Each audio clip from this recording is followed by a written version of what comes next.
Hello friends, welcome to my YouTube channel Samrat education. दोस्तों, आज के इस वीडियो में आप लोगों के लिए बीएससी एग्रीकल्चर थर्ड सेमेस्टर के एक विषय एग्रीकल्चर फाइनेंस एंड कोऑपरेशन का 7 से 8 मोस्ट इम्पॉर्टेंट दोस्तों लॉन्ग टाइप क्वेश्चन लेकर आया हूं, जिसमें से आपका शॉर्ट आंसर भी क्लियर हो जाएगा और आपका जो एक नंबर वाला क्वेश्चन है वेरी शॉर्ट टाइप क्वेश्चन वो भी क्लियर हो जाएगा। तो चलिए स्टार्ट करते हैं। पहला क्वेश्चन है, कृषि साख क्या होता है?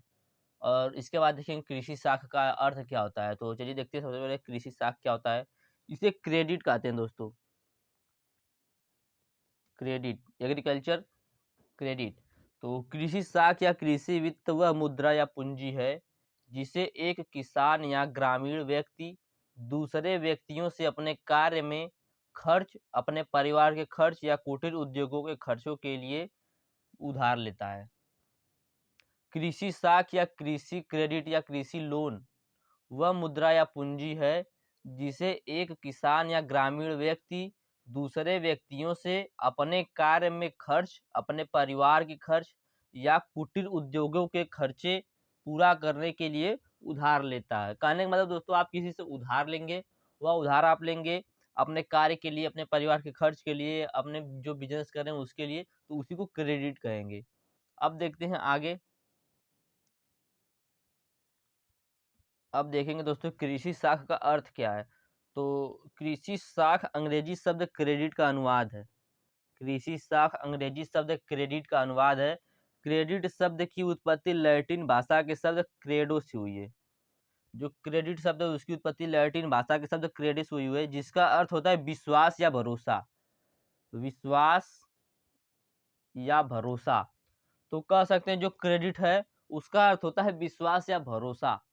क्रेडिट जो शब्द है वह जो साख शब्द है वह क्रेडिट का अनुवाद है। और क्रेडिट शब्द जो वह लैटिन भाषा के शब्द क्रेडो से उत्पन्न हुई है, जिसका अर्थ होता है विश्वास या भरोसा। ऐसा हम लोग कह सकते हैं। लेकिन दोस्तों अर्थशास्त्रियों ने साख की विभिन्न परिभाषाएं दी, विभिन्न अर्थ दिए हैं।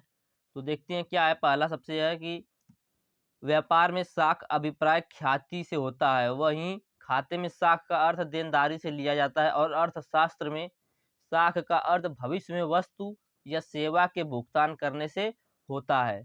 व्यापार में जो साख होता है, क्रेडिट होता है, उसका अभिप्राय ख्याति गुडविल से होता है। वहीं खाते में साख का अर्थ देनदारी से लिया जाता है। और अर्थशास्त्र में साख का अर्थ भविष्य में वस्तु या सेवा के भुगतान करने से होता है। ऋण एवं ऋणदाता एवं ऋणी में भी विश्वास या भरोसा होता है। दोस्तों जो ऋण देने वाला होता है और जो ऋण लेने वाला होता है, दोनों में भरोसा होना चाहिए। अब दोस्तों कृषि साख का अर्थ, दोस्तों कुछ और अर्थ इसका क्या देखते हैं।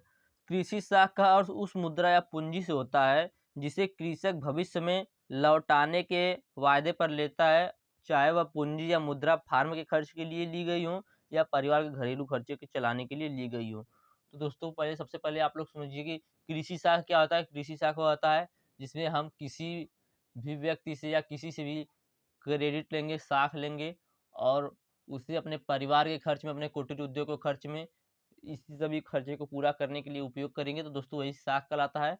कृषि साख का अर्थ क्या है। कृषि साख दोस्तों अंग्रेजी शब्द क्रेडिट से बनी है, जो जो लैटिन भाषा का शब्द क्रेडिट से बना है, जिसका अर्थ होता है विश्वास या भरोसा। फिर यहाँ पे कृषि साख का अर्थ हम लोग देख रहे हैं कि कृषि साख का अर्थ उस मुद्रा या पूंजी से होता है जिसे कृषक भविष्य में लौटाने के वादे पर लेता है, चाहे वह पूंजी मुद्रा फार्म के खर्च के लिए हो या परिवार के घरेलू खर्चों के लिए ली गई हूँ। तो कहने का मतलब है, यदि आपने किसी से पैसा उधार लिया और बोला है कि हम आपको इतने दिन में लौटा देंगे, उस पैसे से आपने अपने परिवार के खर्च में उस पैसे को खर्च किया या अपने फार्म पे उसका खर्च किया, तो दोस्तों वही बताया जा रहा है। तो यही होता है कृषि साख का अर्थ। आगे देखते हैं कृषि साख की परिभाषा। कृषि साख की परिभाषा इस प्रकार दी जा सकती है कि इसका अर्थ निवेश किए गए उस धन की मात्रा से है जो कार्य के विकास और उत्पादकता के निर्वाह के लिए उपलब्ध हो।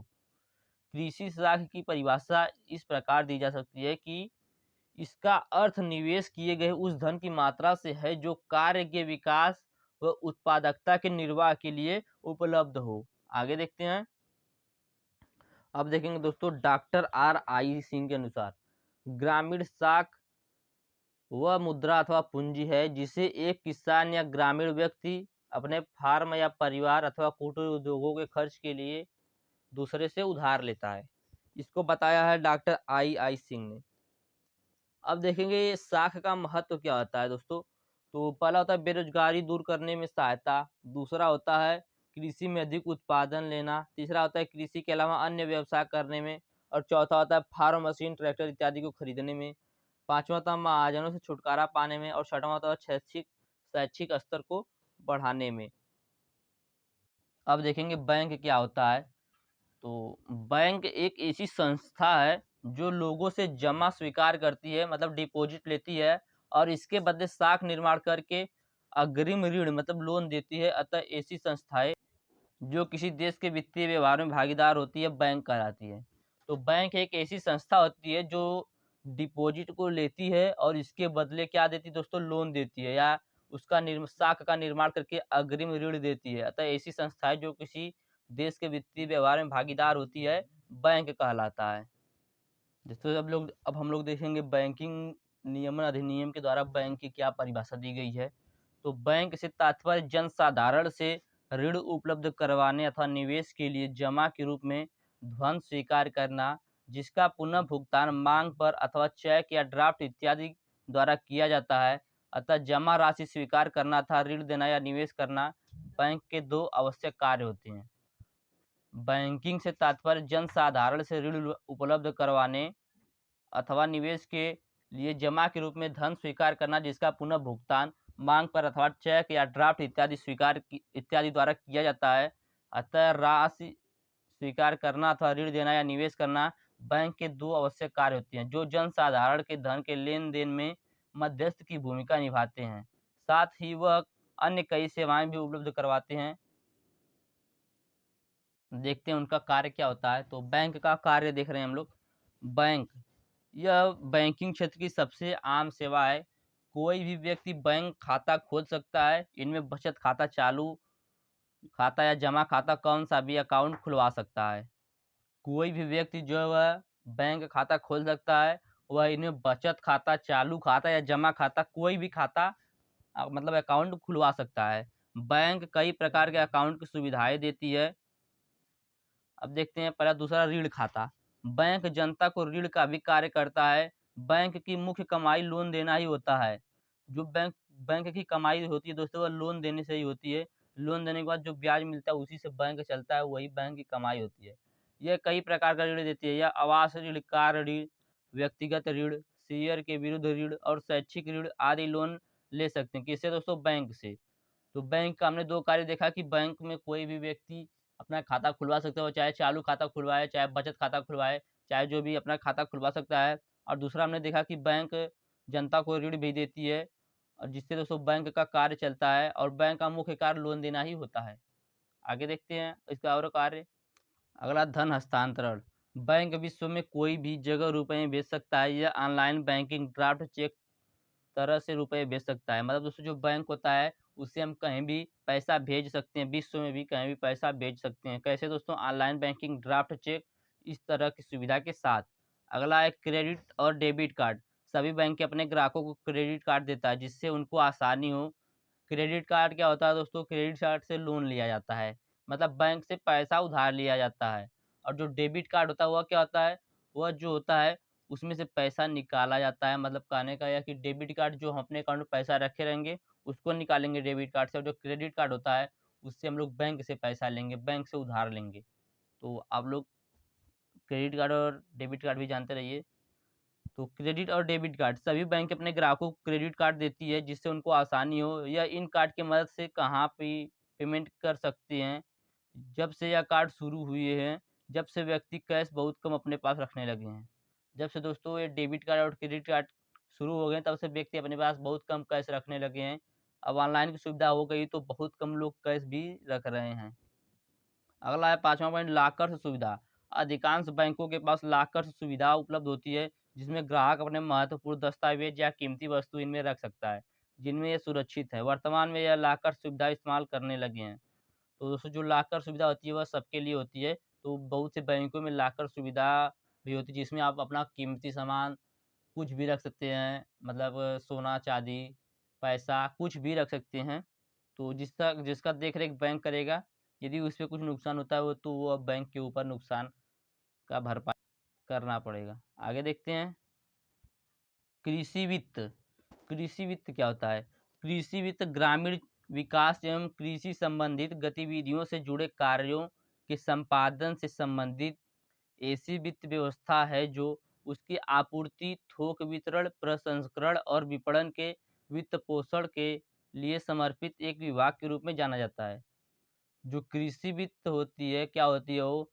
कृषि वित्त ग्रामीण विकास एवं कृषि संबंधित गतिविधियों से जुड़े कार्यों के संपादन से संबंधित एक ऐसी वित्त व्यवस्था होती है जो उसके आपूर्ति, थोक वितरण, प्रसंस्करण और विपणन के वित्त पोषण के लिए समर्पित एक विभाग के रूप में जानी जाती है।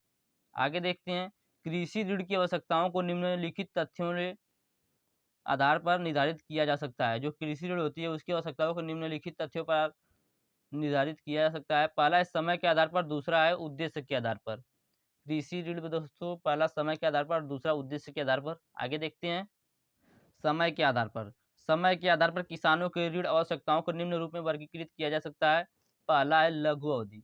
पहला दोस्तों समय के आधार पर होता है, दूसरा उद्देश्य के आधार पर। अब समय के आधार को दोस्तों निम्न रूप में वर्गीकृत कर रहे हैं। पहला है लघु अवधि और दूसरा मध्यम अवधि। अब देखते हैं दोस्तों लघु अवधि क्या होता है, और तीसरा है लंबे समय तक की अवधि के लिए ऋण। अब देखते हैं आगे जो लघु अवधि के ऋण होते हैं वह क्या होते हैं। इस तरह के ऋण उर्वरक, बीज, कीटनाशकों और पशुओं के चारे आदि को खरीदने के लिए दिया जाता है। जो लघु अवधि होता है, इस प्रकार का जो ऋण होता है वह उर्वरक मतलब खाद, बीज, कीटनाशकों और पशुओं के चारे आदि को खरीदने के लिए दिया जाता है। साथ ही मजदूरों को मजदूरी के भुगतान, कृषि उपजों के विपणन एवं उपभोग और अनुत्पादक उद्देश्य एवं मजदूरी के भुगतान के लिए आवश्यक है। इन ऋणों के लिए अवधि 15 महीने से भी कम होती है। जो दोस्तों लघु अवधि के ऋण होते हैं उनका जो देने का समय होता है वह 15 महीने से कम होता है, मतलब 15 महीने के अंदर वो पैसा दे देना चाहिए जिससे आपने लिया है। तो इसे कहते हैं लघु ऋण। लघु ऋण किस लिए लिया जाता है? उर्वरक, बीज, कीटनाशक, पशुओं के चारा आदि खरीदने के लिए, मजदूरों को मजदूरी देने के लिए। तो इन सभी के लिए लघु अवधि के ऋण को लिया जाता है। आगे देखते हैं किसानों की जरूरत एवं उद्देश्य के आधार पर कृषि ऋण को 3 भागों में वर्गीकृत किया जा सकता है। पहला है उत्पादक आवश्यकता के आधार पर, दूसरा है खपत की जरूरत के आधार पर और तीसरा है अनुत्पादक आवश्यकता। तो हम लोग देखेंगे उत्पादक की आवश्यकता के आधार पर। तो उत्पादक जरूरतों के संदर्भ की बात करें तो कृषि ऋण कृषि उत्पादन को गहरे तक प्रभावित करते हैं। कुछ किसानों को बात करें तो वह आदतन भी खपत के लिए ऋण की जरूरत महसूस करते हैं। कृषि की बुआई एवं उसकी उपज और बाद में फसल की कटाई और इसके विपणन होने के मध्य इतनी अवधि का समय होता है कि किसान अपनी तमाम ज़रूरतों को पूरा करने में अक्षम होते हैं। मतलब दोस्तों जो किसान होते हैं वह पूर्ण रूप से कृषि पर ही आधारित होते हैं। तो जो पैसा उनके पास, क्योंकि दोस्तों एक फसल को तैयार होने में 3 से 4 महीने लगती है, तो वही बताया जा रहा है कि जो बीच में अवधि का समय होता है किसान उसमें अपनी तमाम ज़रूरत को पूरा करने में अक्षम होता है। अतः वे अपनी तमाम ज़रूरतों को पूरा करने के लिए ही मजबूरन ऋण लेते हैं। तो दोस्तों ये आवश्यकता के आधार पर हम लोग देख रहे हैं। अर्थात यदि कोई किसान ऋण लेता है तो कुछ किसानों को छोड़ दे तो अधिकांश किसानों को ऋण लेने की परंपरा गलत नहीं है। तो अधिकांश किसानों की ऋण लेने की जो परंपरा है वह गलत नहीं है। आगे देखते हैं नाबार्ड क्या है। नाबार्ड का अर्थ राष्ट्रीय कृषि और ग्रामीण विकास बैंक है। नाबार्ड का पूरा नाम क्या होता है? National bank for agricultural and rural development. National bank for agricultural and rural development दोस्तों नाबार्ड होता है इसका पूरा नाम, जिसे हिंदी में कहते हैं राष्ट्रीय कृषि और ग्रामीण विकास बैंक। एग्जाम पूछ सकता है नाबार्ड का पूरा नाम, तो आप लोग फिर से सुन लीजिएगा। National bank for agriculture and rural development होता है इसका पूरा नाम, जिसे हिंदी में कहते हैं राष्ट्रीय कृषि और ग्रामीण विकास बैंक। देखते हैं क्या होता है। सरकार के स्वामित्व वाली संस्थाओं में से एक है जिसका उद्देश्य केवल ग्रामीण क्षेत्रों में विकासात्मक ऋण उपलब्ध कराना है और संस्था के विकास, नवीन पहल और सेवा से संबंधित प्रभावी ऋण सहायता के साथ टिकाऊ और समान कृषि और ग्रामीण समृद्धि को बढ़ावा देना है और मिशन पर भरोसा करना है। जो नाबार्ड होता है ये दोस्तों देश की कृषि एवं ग्रामीण साख की आवश्यकताओं की पूर्ति में वृद्धि करने एवं विभिन्न साख संस्थाओं के कार्यों में समन्वय स्थापित करने के लिए राष्ट्रीय कृषि एवं ग्रामीण विकास बैंक स्थापित करने का निर्णय जो है वह दिसंबर सन 1969 में तत्कालीन प्रधानमंत्री चौधरी चरण सिंह के मंत्रिमंडल में लिया गया था, जिसको श्रीमती इंदिरा गांधी की सरकार ने साकार रूप दिया और इस राष्ट्रीय कृषि एवं ग्रामीण विकास बैंक को 12 जुलाई सन 1982 ईस्वी को स्थापित किया गया, जिसने 15 जुलाई 1982 से कृषि एवं ग्रामीण आवश्यकताओं की पूर्ति के लिए शीर्ष संस्था के रूप में कार्य करना आरंभ कर दिया। दोस्तों कहने का मतलब यह जो ये नाबार्ड होता है, यह क्या होता है, ग्रामीणों के लिए मुख्य रूप से बनाया गया बैंक है, ऐसा हम कह सकते हैं। तो आगे देखते हैं। नाबार्ड भारत में एक सर्वोच्च वित्तीय विकास संस्थान है। नाबार्ड का मुख्यालय मुंबई में स्थित है और इसमें 336 जिला कार्यालय हैं। नाबार्ड में 336 जिला कार्यालय हैं, जिसमें 6 प्रशिक्षण केंद्र और भारत में श्रीनगर में एक विशेष सेल है। नाबार्ड का मुख्य कार्य योजना और संचालन से संबंधित है। कृषि क्षेत्र को देने वाले ऋण के क्षेत्र में और आर्थिक गतिविधियों के साथ ग्रामीण क्षेत्रों में जाता है। इसके अलावा यह वित्तीय समावेशन नीति विकसित करने के लिए कार्य करता है। नाबार्ड क्षेत्रीय कार्यालय का प्रमुख मुख्य महाप्रबंधक होता है। अब हम लोग देखेंगे नाबार्ड के कार्य। तो नाबार्ड केंद्रीय सहकारी बैंकों, वाणिज्यिक बैंक, राज्य सहकारी बैंक, क्षेत्रीय ग्रामीण बैंकों और भूमि विकास बैंकों को पुनर्वित्त सेवाएं प्रदान करता है। जो बैंक होता है नाबार्ड होता है वह केंद्रीय सहकारी बैंकों को, वाणिज्यिक बैंकों को, राज्य सहकारी बैंक को, क्षेत्रीय ग्रामीण बैंक और भूमि विकास बैंकों को पुनर्वित्त सेवाएं प्रदान करता है। यह वाणिज्यिक बैंकों को ऋण देने के माध्यम से कृषि, लघु उद्योग और अन्य गांव और कुटीर उद्योगों को पुनर्वित्त प्रदान करता है। अगला पॉइंट, यह वाणिज्यिक और सहकारी बैंकों को ऋण प्रदान करके छोटे और छोटे क्षेत्रों सहित लघु उद्योगों, कुटीर उद्योगों और ग्रामीण उद्योगों को बढ़ावा देता है। अगला पॉइंट, सेवा क्षेत्र पद्धति के तहत लघु उद्योग, कुटीर और ग्रामोद्योग के विकास के लिए बैंक द्वारा विशेष सहायता दी जाती है। सहकारी बैंकों और वाणिज्यिक के बिलों और चेकों को कृषि आदानों के लिए वित्त करने के लिए उन्हें छूट दी जाती है। दोस्तों ये सब इसके कार्य थे। कुछ कार्य और आप लोगों को बता देते हैं। तो पहला एक कार्य और सुनिएगा, ग्रामीण क्षेत्रों में विभिन्न विकास कार्यों के लिए निवेश व उत्पादन देने वाली संस्थाओं की शीर्ष पुनर्वित्त एजेंसी के रूप में कार्य करना। अगला पॉइंट, उन परियोजनाओं की निगरानी और मूल्यांकन करना जिनका पुनर्वित्त व्यवस्था स्वयं नाबार्ड ने की हो। अगला पॉइंट है, तीसरा पॉइंट की कृषि एवं अगला पॉइंट कृषि एवं विकास के एक संबंधित कार्यक्रम बनाने में शोध करने आदि के लिए इस बैंक ने एक कोष की स्थापना की है। अगला है पुनर्वास योजनाएं तैयार करने तथा उस पर निगरानी रखने, ऋण उपलब्ध कराने वाली संस्थाओं का ढांचा सुधारने, कर्मचारियों के प्रशिक्षित करने आदि के साथ साथ ऋण वितरण प्रणाली की क्षमता बढ़ाने के लिए संस्थागत व्यवस्था के विकसित करने के लिए इसका उपाय किया गया है। अब दोस्तों हम लोग लेक्चर के माध्यम से समझेंगे। तो अगला क्वेश्चन हम लोग देखेंगे कि जो भारतीय रिजर्व बैंक होता है और सेंट्रल बैंक ऑफ इंडिया होता है, इनमें क्या अंतर है। तो भारतीय reserve bank and central bank of India के बीच में हम लोग अंतर देखेंगे। तो चलिए देखते हैं। तो इधर है state bank of India, sorry भारतीय रिजर्व बैंक ऑफ इंडिया, इधर है सेंट्रल बैंक ऑफ इंडिया। तो रिजर्व बैंक ऑफ इंडिया क्या होता है, प्रत्येक देश में वहाँ की मौद्रिक प्रणाली को भली भांति संचालित तथा नियंत्रित करने के लिए केंद्रीय बैंक का होना आवश्यक होता है। यह देश के अन्य बैंकों की गतिविधियों पर नियंत्रण रखता है। सरकारी कोष भी इसी के अधिकार क्षेत्र में होते हैं। इससे पत्र मुद्रा के निर्गमन का एकाधिकार प्राप्त होता है। यह देश की मुद्रा के आंतरिक तथा बाह्य मूल्यों को स्थिर रखने का काम भी करता है। इस बैंक के अन्य कार्य साख पर नियंत्रण, सरकार को महत्वपूर्ण आर्थिक तथा वित्तीय मामलों में परामर्श देना है, विभिन्न प्रकार के आंकड़े एकत्रित करना। रिजर्व बैंक ऑफ इंडिया की स्थापना सन 1935 ईस्वी में की गई। यह केंद्रीय बैंक के सभी कार्य को करता है। अब देखेंगे सेंट्रल बैंक ऑफ इंडिया क्या करता है। हम लोगों ने रिजर्व बैंक ऑफ इंडिया देख लिया, अब देखते हैं सेंट्रल बैंक ऑफ इंडिया। इन्हें सरकारी साख समिति भी कहा जाता है। ये किसानों को अल्पकालीन ऋण देते हैं। कोई भी 10 या इससे अधिक व्यक्ति मिलकर एक सहकारी साख समिति की स्थापना कर सकते हैं। सहकारी समितियां अपने निजी साधनों के अतिरिक्त केंद्रीय तथा प्रांतीय सहकारी बैंकों से ऋण प्राप्त करने कम दर पर अपने सदस्यों को ऋण प्रदान करती है। सहकारी साख समितियों की सहायता के लिए केंद्रीय सहकारी बैंक तथा केंद्रीय सहकारी बैंकों की सहायता के लिए राज्य सहकारी बैंक है।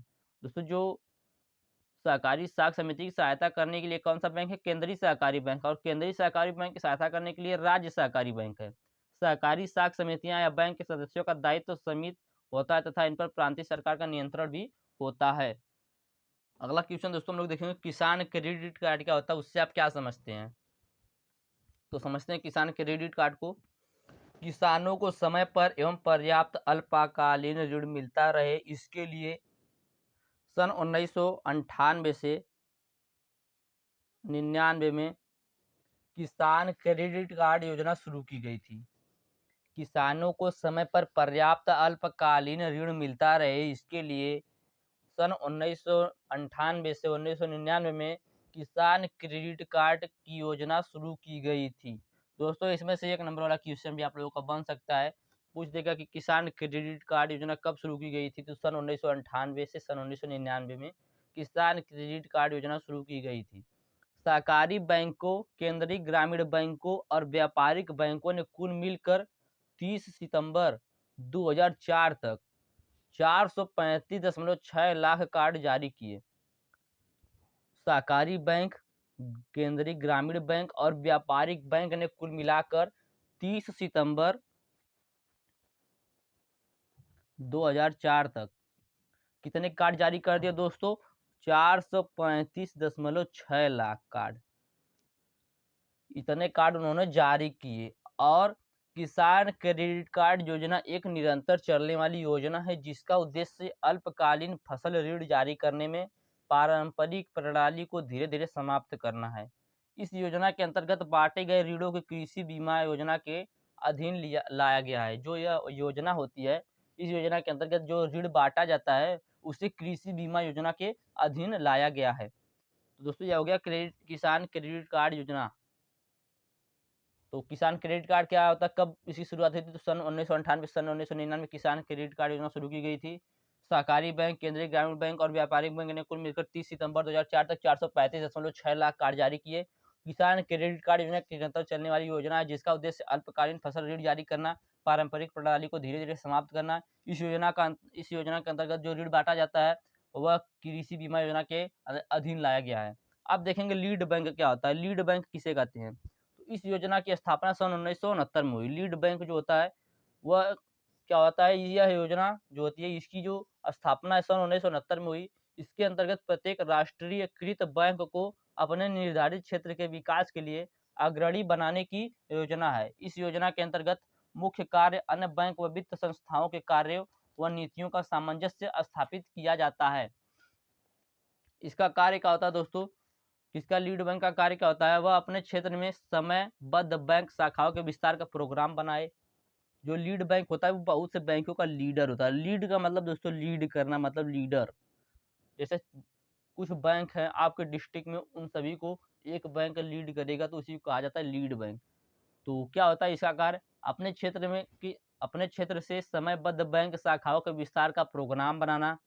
अगला पॉइंट, ऋण की आवश्यकताओं का हिसाब लगाना और उनकी पूर्ति के लिए प्रबंध करना। अगला पॉइंट है अपने जिले में उस क्षेत्रों का पता लगाना जहां कृषि एवं लघु उद्योगों को बढ़ावा दिया जा सकता हो और स्थानीय पूंजी को अपने विकास के लिए प्रोत्साहन देना हो।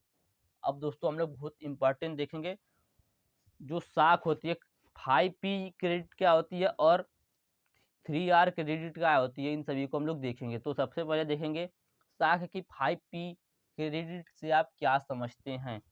तो 5P ऑफ क्रेडिट, 5P का मतलब 5P। तो पहला P का मतलब क्या होता है? उद्देश्य। उद्देश्य मतलब दोस्तों पर्पज, ये हो गया फर्स्ट P। दूसरा होता है प्रोडक्टिव प्लान, मतलब उत्पादक योजना, ये हो गया सॉरी। दूसरा होता है व्यक्ति, मतलब दोस्तों पर्सन, ये हो गया सेकेंड P। तीसरा होता है प्रोडक्टिव प्लान, प्रोडक्टिव प्लान, ये हो गया थर्ड P। दोस्तों याद रखिएगा, बहुत इंपॉर्टेंट है। और चौथा होता है किस्त का भुगतान, पेमेंट ऑफ इंस्टॉलमेंट, तो ये हो गया 4P। और पांचवा होता है संरक्षण प्रतिभूति या प्रोटेक्टिव सिक्योरिटी, तो इसे कहते हैं VP, मतलब 5P। फार्म के लिए ऋण प्रस्ताव की अंतिम रूप देने से पहले उपयुक्त बातों पर सावधानीपूर्वक विचार कर लेना चाहिए कि जो ये ऋण दे रहे हैं, ये किसी ऋण प्रस्ताव की आर्थिक उपयोगिता अथवा सुदृढ़ता को जांचने की कसौटियाँ हैं। अब देखेंगे दोस्तों, साख की ऋण के 3 आर तथा ऋण के 4 सी क्या होता है। 3 आर ऑफ क्रेडिट और 4 सी ऑफ क्रेडिट क्या होता है। तो देखेंगे सबसे पहले 3 आर ऑफ क्रेडिट। तो 3 आर का मतलब 3 आर होगा, तो पहले आर का मतलब है return, return first R. Second R का मतलब होता है रीपेमेंट कैपेसिटी, रीपेमेंट कैपेसिटी होगा सेकेंड आर। थर्ड आर का मतलब होता है risk bearing ability, risk bearing ability. दोस्तों मैं फ़ोन में लिखने में प्रॉब्लम हो रहा है, तो ये हो गया थर्ड आर। फर्स्ट आर का मतलब होता है रिटर्न, सेकेंड आर का मतलब रीपेमेंट कैपेसिटी और थर्ड आर का मतलब रिस्क बियरिंग एबिलिटी। अब देखेंगे 4 C of credit. 4 C of credit क्या होता है। पहला होता है कैरेक्टर, कैरेक्टर। दूसरा होता है कैपेसिटी। तीसरा होता है कैपिटल और चौथा होता है कंडीशन। तो 4 सी ऑफ क्रेडिट क्या होता है। पहला होता है कैरेक्टर, दूसरा होता है कैपेसिटी, तीसरा कैपिटल, चौथा क्या होता है कंडीशन। तो 5 पी ऑफ क्रेडिट क्या होता है। पहला होता है पर्पस, दूसरा पर्सन, तीसरा प्रोडक्टिव प्लान, चौथा पेमेंट ऑफ इंस्टॉलमेंट, पांचवा protective security. 3 R of credit क्या होता है। पहला होता है रिटर्न, दूसरा होता है रीपेमेंट कैपेसिटी, तीसरा होता है रिस्क बियरिंग एबिलिटी। तो दोस्तों ये बहुत इंपॉर्टेंट है, इसको याद रखिएगा आप लोग। अगला क्वेश्चन मैं आप लोगों को बताऊंगा कि राष्ट्रीय कृषि बीमा योजना से आप क्या समझते हैं। तो यही लास्ट क्वेश्चन रहेगा, तो समझिएगा। राष्ट्रीय कृषि बीमा योजना इसे कहते हैं national agriculture insurance scheme, national agriculture insurance scheme.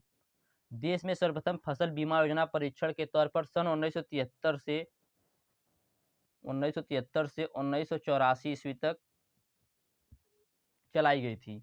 अप्रैल सन 1985 से केंद्रीय मंत्रालय ने व्यापक फसल बीमा योजना प्रारंभ की। इसके स्थान पर रबी वर्ष 1999 से 2000 से एक राष्ट्रीय कृषि बीमा योजना सन 1999 से 2000 में लागू की गई। इस योजना का मुख्य उद्देश्य सूखे, बाढ़, ओलावृष्टि, चक्रवात, आग, कीट बीमारियां आदि जैसी प्राकृतिक आपदाओं के कारण फसल को हुई क्षति से किसानों का संरक्षण करना, ताकि आगामी मौसम में उनकी ऋण साख बहाल हो सके।